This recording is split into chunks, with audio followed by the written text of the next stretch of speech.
नमो नमः। सीबीएसई संस्कृते सर्वेषां स्वागतं। छात्राः, अद्य वयम् अष्टमी कक्षायाः रुचिरा इति संस्कृतपाठ्यपुस्तकस्य चतुर्थपाठस्य अभ्यासकार्यं करिष्यामः। चतुर्थपाठस्य नाम अस्ति सदैव पुरतो निदेहि चरणम्। प्रथमे भागे वयम् अस्य पाठस्य अर्थं ज्ञातवन्तः अधिगतवन्तः च। अस्मिन् भागे अभ्यासकार्यं कुर्मः। छात्राः, सदैव पुरतो निदेहि चरणम् अस्य अर्थः भवति सर्वदा अस्माभिः पुरतः चरणम् एव स्थापनीयम्। अधुना वयम् अस्य पाठस्य अभ्यासकार्यं करिष्यामः। पाठे दत्तं गीतं सस्वरं गायत्। अस्माकं प्रथमः प्रश्नः अस्ति, वयं पूर्वमेव गीतं गीतवन्तः। यदा वयं पाठं पठितवन्तः प्रथमे भागे, तदा पाठारम्भात् पूर्वं वयम् अस्य गीतस्य सस्वरवाचनं कृतवन्तः। द्वितीयः प्रश्नः अस्ति, अधोलिखितानां प्रश्नानाम् उत्तराणि एकपदेन लिखत्। स्वकीयं साधनं किं भवति? हमने कविता में पढ़ा था, बलं स्वकीयं भवति साधनम्, अतः अस्य उत्तरं भविष्यति स्वकीयं बलम्। पथि के विषमाः प्रखराः पाषाणाः। सततं किं करणीयं? ध्येये स्मरणम्। गीते वयं पठितवन्तः, कुरु कुरु सततं ध्येये स्मरणम्, अतः अस्य उत्तरम् अस्ति ध्येये स्मरणम्। एतस्य गीतस्य रचयिता कः? श्रीधर भास्कर वर्णेकरः अस्य गीतस्य रचयिता अस्ति। सः कीदृशः कवि मन्यते? राष्ट्रवादी। वयं यदा पाठस्य परिचयं पठितवन्तः, तस्मिन् परिचये वयं पठितवन्तः यत् श्रीधर भास्कर वर्णेकरः राष्ट्रवादी कवि मन्यते। अग्रे चलामः। मंजूषातः क्रियापदानि चित्वा रिक्तस्थानानि पूरयत्। अत्र काश्चन क्रियाः प्रदत्ताः सन्ति। वयं सर्वप्रथमम् एताः क्रियाः पठिष्यामः, अर्थं च ज्ञास्यामः। निदेहि अर्थात रखो, विदेहि अर्थात करो, जहीहि छोड़ दो, देहि दो, भज भजो, चल चलो, कुरु करो। प्रश्नाः सन्ति, त्वं विद्यालयं चल, राष्ट्रे अनुरक्तिं विदेहि। गीते आगतमस्ति विदेहि राष्ट्रे तथानुरक्तिम्, अतः विदेहि। मह्यं जलं देहि, मूढ़ धनागम तृष्णाम। धनागम तृष्णाम का अर्थ होता है धन की लालच को छोड़ दो, अतः जहीहि। गोविंदम भज गोविंदम, सततं ध्येय स्मरणं कुरु।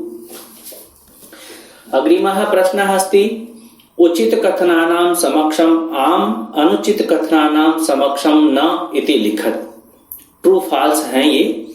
पुरतः चरणं निदेहि आम्, निज निकेतनम गिरि शिखरे अस्ति। इसका अर्थ है हमारा घर पर्वत की चोटी पर या शिखर पर है। आम। स्वकीयं बलम बाधकम भवति, अपना बल हमारी बाधा होता है। न बलम साधकम भवति, बाधकम न भवति। पथि हिंस्राः पशवः न सन्ति, न पथि हिंस्राः पशवः सन्ति एव। गमनं सुकरम अस्ति, न गमनं दुष्करम अस्ति। सदैव अग्रे एव चलनीयम्, आम्, सदैव अग्रे एव चलनीयम्। अधुना वाक्ये रचनया अर्थभेदं स्पष्टीकुरुत्। यहाँ पर हमें शब्दों के युगल दिए गए हैं, जोड़े। दो शब्द हमें एक साथ दिए हुए हैं। हमें इन दोनों शब्दों का वाक्य में प्रयोग करके इनके अर्थ को स्पष्ट करना है। परितः का अर्थ होता है चारों ओर। गृहम परितः भवनानि सन्ति। पुरतः का अर्थ होता है सामने, गृहस्य पुरतः हरितः वृक्षः अस्ति। यहाँ पर हमें एक बात जरूर ध्यान रखनी है, परितः और पुरतः दोनों ही उपपद हैं, जिनमें परितः के साथ द्वितीय विभक्ति का प्रयोग होता है और पुरतः के साथ षष्ठी विभक्ति का प्रयोग होता है। इसीलिए हमने गृहम में द्वितीय और गृहस्य में षष्ठी विभक्ति का प्रयोग किया है। नगः नागः, नगः अर्थात पर्वतः, हिमालयः एकः नगः अस्ति। नागः अर्थात सर्पः, पर्वतस्य बिले नागः वसति। आरोहणम अवरोहणम, आरोहणम अर्थात चढ़ना, अवरोहणम अर्थात उतरना। पर्वत आरोहणम सुकरम न भवति। अवरोहणम सायंकाले ध्वज से अवरोहणम भवति। हम सब जानते हैं जब भी ध्वजारोहण होता है, ध्वज फहराया जाता है, तो शाम के समय सूर्यास्त होने से पहले हमारे ध्वज को उतार लिया जाता है। उसे उतारने को अवरोहण बोलते हैं। समाः विषमाः, समाः अर्थात टेढ़े मेढ़े नुकीले। वने विषमाः पाषाणाः भवन्ति। विषमाः अर्थात टेढ़े मेढ़े नुकीले, वन में टेढ़े मेढ़े नुकीले पत्थर होते हैं। समाः का मतलब गोल। नद्यां समाः पाषाणाः भवन्ति, नदी में गोल गोल पत्थर होते हैं। अग्रे चलामः। मंजूषातः अव्ययपदानि चित्वा रिक्तस्थानानि पूरयेत्। प्रथमं वयम् अव्ययपदानि पठामः। एव, खलु, तथा, परितः, पुरतः, सदा, विना। विद्यालयस्य एकम उद्यानम अस्ति। पुरतः सामने, विद्यालय के सामने एक उद्यान है। सत्यम एव जयते, हम सब जानते हैं हमारे भारत सरकार का आदर्श वाक्य है सत्यमेव जयते। यहाँ पर सत्यम और एव को अलग कर दिया, शब्द वही है सत्यमेव। किम भवान स्नानं कृतवान खलु, सः यथा चिन्तयति तथा आचरति। ग्रामं वृक्षाः सन्ति परितः, चारों गांव के चारों ओर वृक्ष हैं। विद्यां विना जीवनम वृथा, सदा भगवंतम भज, हमेशा भगवान को भजो। विलोम पदानि योजयत्। अत्र क खंडे पदानि प्रदत्तानि सन्ति, ख खंडे तेषां विलोम पदानि सन्ति। अस्माभिः विलोम पदानां मेलनं करणीयम् अस्ति। पुरतः अस्य विलोम पदं भविष्यति पृष्ठतः। स्वकीयम् अस्य विलोम पदम अस्ति परकीयम। स्वकीयम का अर्थ होता है अपना, परकीयम का अर्थ होता है दूसरे का। भीति ही साहस है, हमने गीत में भी पढ़ा था। भीति का मतलब होता है भय। जहि ही भीतिम भज भज शक्तिम विदेहि राष्ट्रे तथा अनुरक्तिम, यहाँ पर आया था भीति ही शब्द। अनुरक्ति ही यानी प्रेम, विलोम होगा विरक्ति ही। गमनम आगमनम एवं प्रकारेण विलोम पदानि अस्माभिः मेलितानि। अधुना प्रश्नः अस्ति लट् लकार पदेभ्यः लोट विधि लिंग लकार पदानां निर्माणं कुरुत्। अति महत्वपूर्णः प्रश्नः अयम्। इसमें हमें लट लकार के पद दिए गए हैं वर्तमान काल के, उन पदों को हमें लोट लकार अज्ञात काल में और विधि लिंग काल में बदलना है। विद्यार्थियों, इस प्रश्न को करने के लिए ये बहुत आवश्यक है कि हमें तीनों ही लकार में रूप याद होना जरूरी है। हमने यहाँ पर एक धातु के तीनों लकारों में रूप दिए हैं। हमारे यहाँ पर लट लकार के रूप हमें ऑलरेडी दिए हैं, जिनको हमें बदलना है।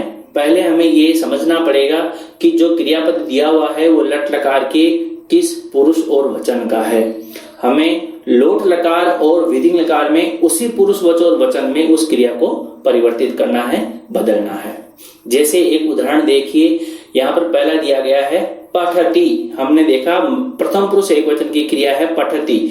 जब हम इसको लोट लकार बनाएंगे तो यहाँ पर देखिए प्रथम पुरुष एक वचन में पठतु बनाया हुआ है, यानी यहाँ पर क्रिया प्रथम पुरुष एक वचन की थी, तो हम लोट लकार में भी प्रथम पुरुष एक वचन का ही रूप लेंगे और उसी के अनुसार उसको चेंज करेंगे। पठति का पठतु लोट लकार हो गया, और विधि लिंग लकार देखेंगे तो प्रथम पुरुष में बनता है पठेत, इसलिए यहाँ लोट लकार में पठतु और विधि लिंग लकार में पठेत आया है।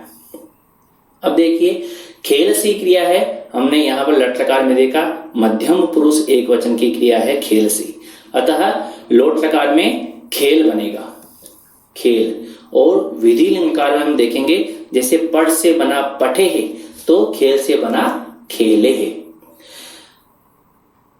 अग्रिम क्रिया है खादंती। खादंती प्रथम पुरुष बहुवचन की क्रिया है, जैसे पठंती वैसे ही खादंती।